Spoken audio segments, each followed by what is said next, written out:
What is going on, guys? This is Trendkill, and welcome to my Elder Scrolls Online guide to crafting. This is a very basic beginner's guide, so this is not going to show you how to power level any one of the professions or anything like that. This is just going to show you how to get started in one or more of the professions. So I'm going to try to go through each one so you guys can understand a little bit about all of them, and then you can decide which ones you want to do when you get your character. Obviously, you're going to want to pick one that's probably going to benefit your character, but that's your call. Anyway, in Elder Scrolls Online, there are 6 crafting things, or professions, whatever you want to call them. There's alchemy, there's blacksmithing, clothing, enchanting, provisioning, and woodworking. Now, the first thing you're going to want to know is that blacksmithing, clothing, and woodworking are the exact same. They all are made, or all the items that you can make are made and improved the exact same way. So what we're going to do is we're going to look at blacksmithing, but the first thing I want to point out is as you're roaming around the world, you're going to find little nodes like this. Now, this isn't obviously ore, this is wood, but it's the same thing. There's these little nodes around. All you got to do is go up and click on them. You don't have to have any abilities to do that. You can see in the bottom right, I just collected 3 rough maple. So basically, if you're going to be doing blacksmithing, you're going to be looking for, oh, look at this. You're going to be looking for nodes like this, iron. All you got to do is go up, hit E, and you'll get some iron. There's 3 iron ore. Now, iron ore is the raw material. Then you've got to go to a blacksmith, or if you're doing woodworking, you've got to go to a woodworking bench, or, anything else. You've got to go to that specific type of crafting place, specific area for your skill. So we're going to go over to the blacksmithing place, and I'm going to show you how to get started in blacksmithing. Again, remember, woodworking and clothing are the exact same thing. Now, on my person, I've got 97 iron ore.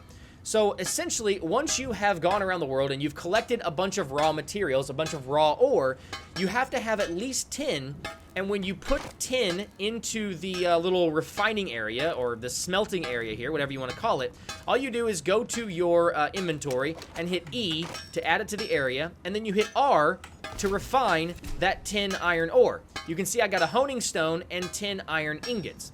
So I'm going to keep doing this. I'm going to refine all this ore down to ingots. I got some quartz, got another honing stone, keep going, more honing stones, another honing stone, 4 honing stones, 65 iron ingots is what I got out of that. So let's go to my inventory, let's look at materials.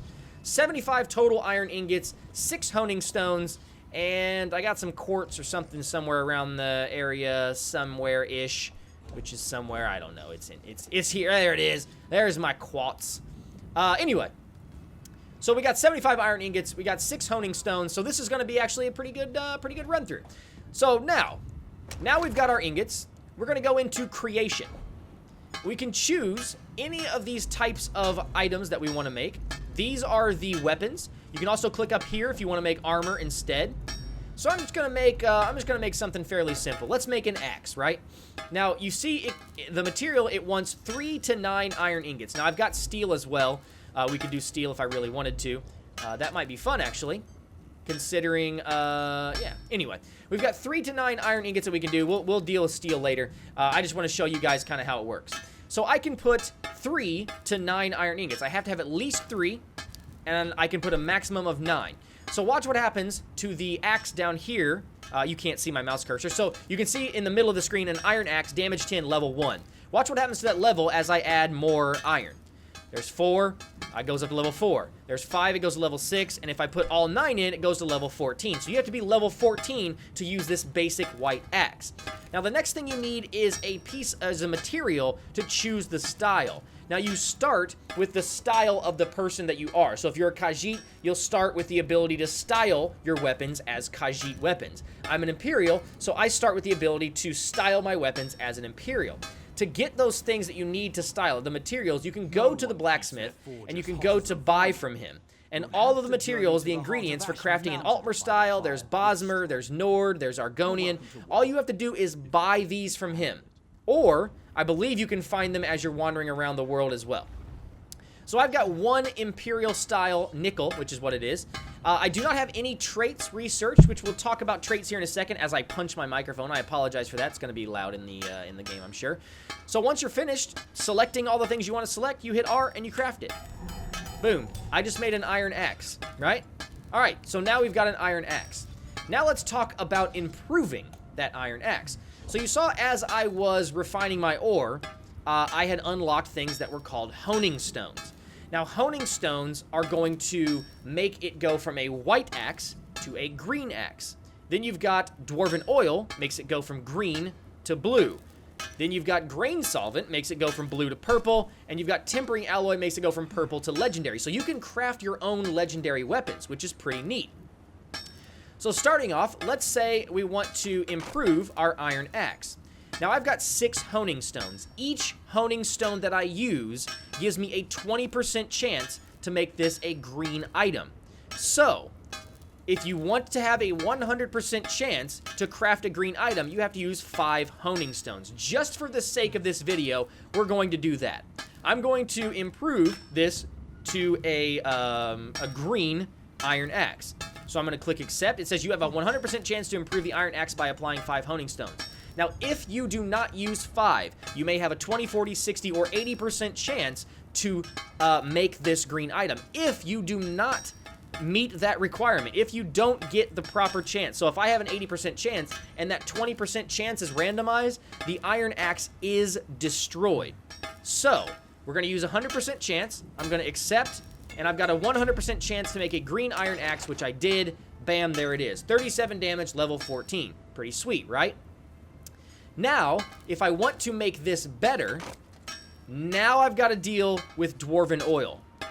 I've got 1 dwarven oil. If I want to make this a 100% chance, I have to use 7 dwarven oil. Now, I've only got 1. And just for the sake of fun, we're going to try to make this a blue iron axe on a 15% chance. So I'm going to click improve. You have a 15% chance to improve the iron axe by applying the dwarven oil. Do you want to try this? Sure, why not? Ah, it's red, so we failed. So that iron axe is destroyed. That is how crafting works in the Elder Scrolls Online for blacksmithing, woodworking, and clothing. So there you have it. That is the basics of those 3. Now let's talk about deconstructing. Anytime you get a weapon in the world, you can bring it here and you can deconstruct it. Now I've got this steel mace of shock. That is actually better than the one-handed I'm using. So I'm going to go ahead and I'm going to equip this steel mace of shock. And now I've got the steel sword of flame just chilling in my inventory. So let's go to the steel sword of flame. We're going to go to deconstruct. We're going to hit E to add it to my deconstruction area. And we're going to hit R to deconstruct it. You can see I got 2 steel ingots out of that. Now occasionally as you're deconstructing green or blue items, you will get the green or blue improvement material out of them. So there's a chance I was going to get a honing stone out of that. There's a chance if I were to deconstruct a blue, I'm going to get dwarven oil out of it. And purple and legendaries obviously are all the same.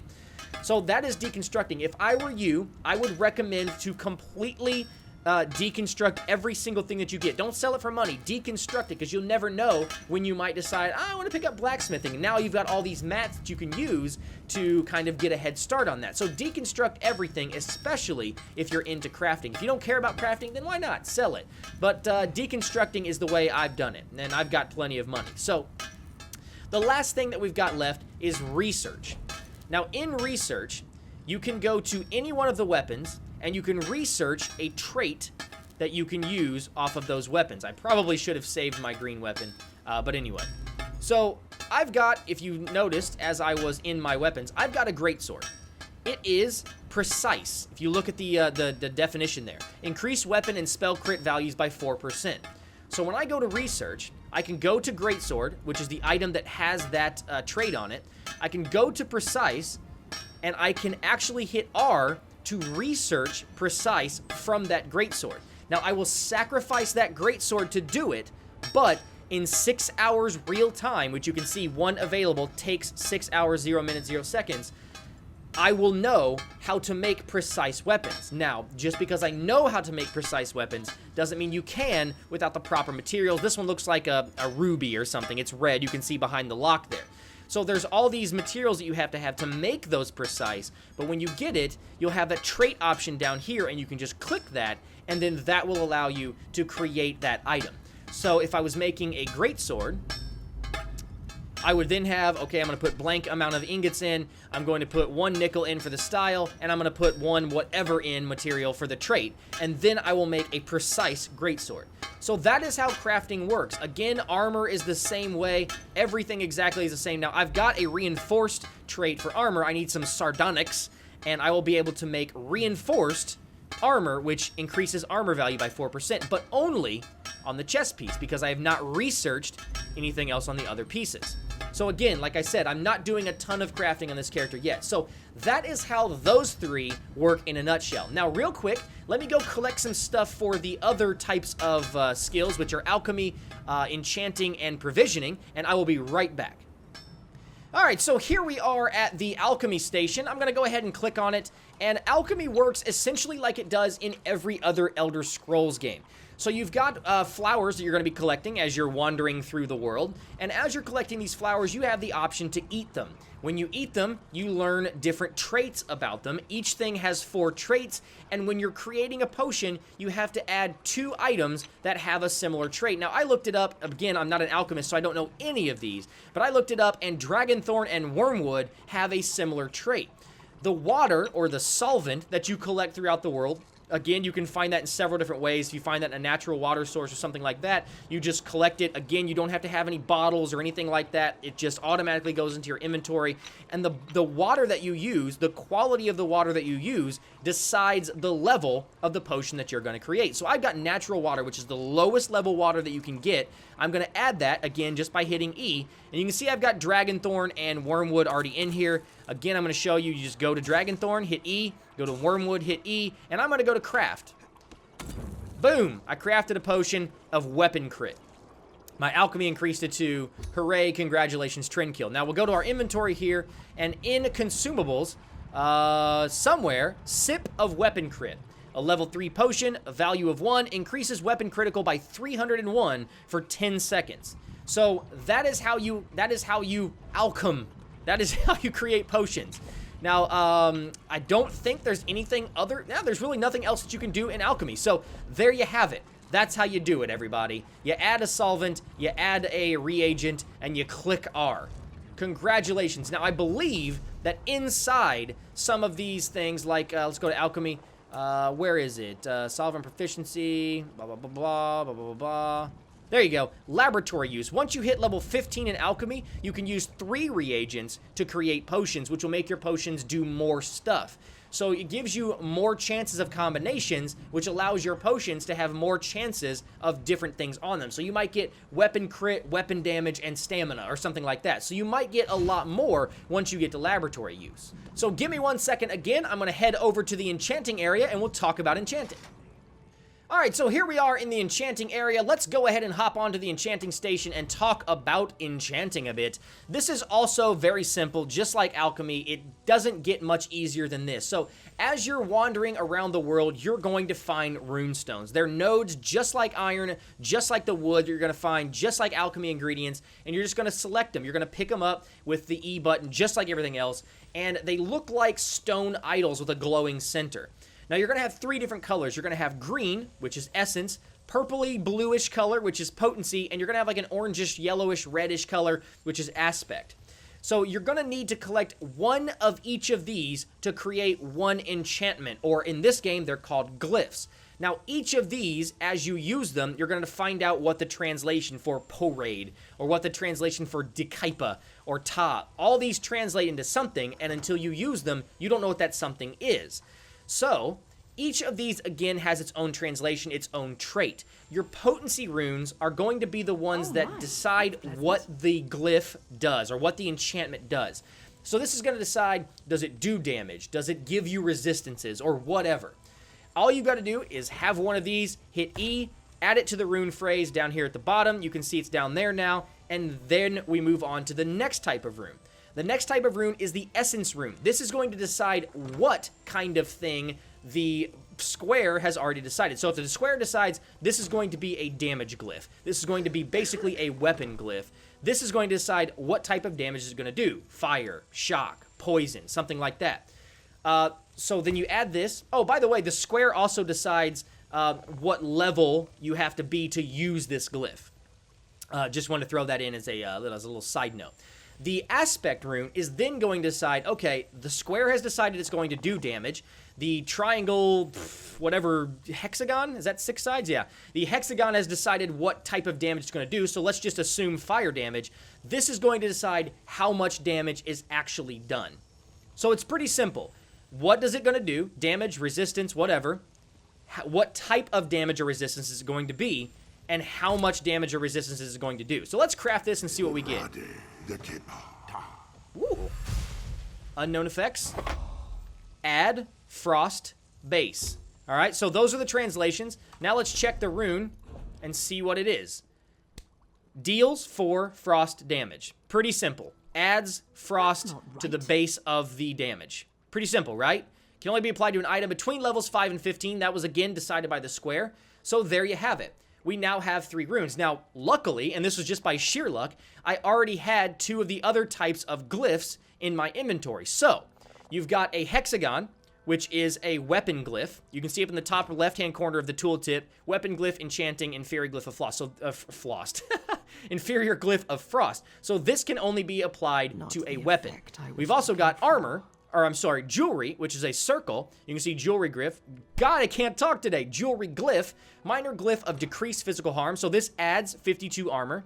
Then you've got a armor glyph, which is in the shape of a shield. Slight glyph of stamina adds 29 max stamina. So each of these can only be applied to one type of item, either armor, jewelry, or a weapon. So these are called glyphs. These are enchants that are permanently in your inventory. So you can have these, you can throw them in your bank, you can sell them. You don't have to wait for somebody to give you a specific type of enchant. You can make it yourself or have them make it for you, and you can use it at your own leisure. We've also got extraction. And actually, I haven't even done this yet. All the glyphs in your character's inventory that are available for extraction will be displayed to extract components and inspiration from glyph and inspiration, whatever that means, from glyphs. Double-click the glyph in your inventory you wish to extract. So let's go ahead and extract the glyph that we just made. So I'm going to click R. Glyph to extract. It's extracted it. And it looks like, did I just get one thing from it? Yeah, I just got the frost back out of that. So you don't get all 3 back. So essentially, there you go. That is how your enchanting is going to work. What do we have left? Provisioning? I believe so. Provisioning is fairly easy, so let's go ahead and get over to a cooking fire, and I'll show you how to provision. Alright, so here we are at a cooking fire. This is provisioning. This is going to show you basically nothing. Essentially, as you wander around the world, as you kill stuff, you're going to get recipes. They're going to be different quality recipes, and you just click them in your inventory to learn them. So you also start with some very basic recipes like a worm tart here. All you have to have is the ingredients. You click E, or R, I'm sorry, to craft it. Bam, I made a worm tart. Doesn't get much easier than that. I also have the components for a goat bone stew. Soup, fuck me, and that's it. You also have a brew section where you can make alcoholic beverages. We've got some wild honey and some wine grapes. We're gonna make Volyar's mead. I can make 2 of those, and bam. That's provisioning. Fairly simple, doesn't get much easier than that. And those, my friends, are your crafting professions. Again, the hardest ones to learn are blacksmithing, woodworking, and clothing. But once you understand them, it doesn't get much easier than that. It's a very simple, very intuitive way to do the crafting. And honestly, I think they did a really good job of it. So, now there are more, let's talk about a few more advanced things. As you're leveling your abilities or your crafts or your professions, you're going to have the option to spend skill points in them. Now, as a blacksmith, you can have a keen eye, which ore in the world will be easier to see when you're 20 meters or closer. Minor hireling, which will give you a hireling that'll send you ore and possibly other items every day. You've also got metal extraction, which improves the chances of extracting blacksmithing ingredients, which seems pretty good. And you've got metallurgy, research, reduces research times by 5% and allows the research of 2 items at once. And then the last one is temper expertise, increases the chance of improving items with tempers. So there you have it. You're going to be able to kind of break this apart and do more things with it as you're getting better. Now there are also, let's go ahead and look at the map here. There are also these little icons right here. You can't see it. If you look, I'm going to move it down so it's in the bottom left-hand corner. The bottom left-hand corner, there's a little campfire with a hammer on it right down here by this ore and this runestone.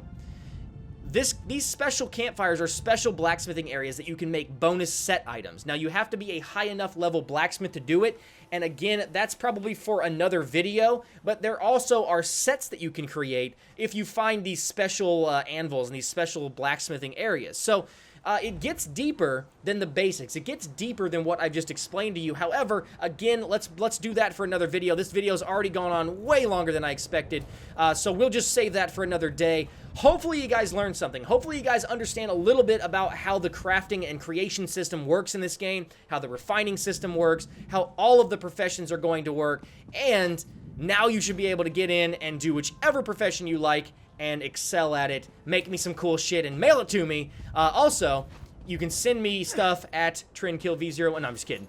You can add me in-game at TrendKillV01. You can join Trend Nation. All you gotta do is send me a notification. Make sure you do that. We are on the Ebonheart Pact, but you can join Trend Nation without being on the Ebonheart Pact, just to chat and shoot the shit with the rest of the Trend Killers, if you will. And remember, guys, I also stream Elder Scrolls Online 4-ish days a week over at twitch.tv/trendstream. So come hang out, see more stuff in Elder Scrolls Online, watch me level, watch us PvP, watch us do dungeons, all kinds of shit. And I will get out of here for now. Thanks for stopping by and hanging out with me, guys. We'll see you next time.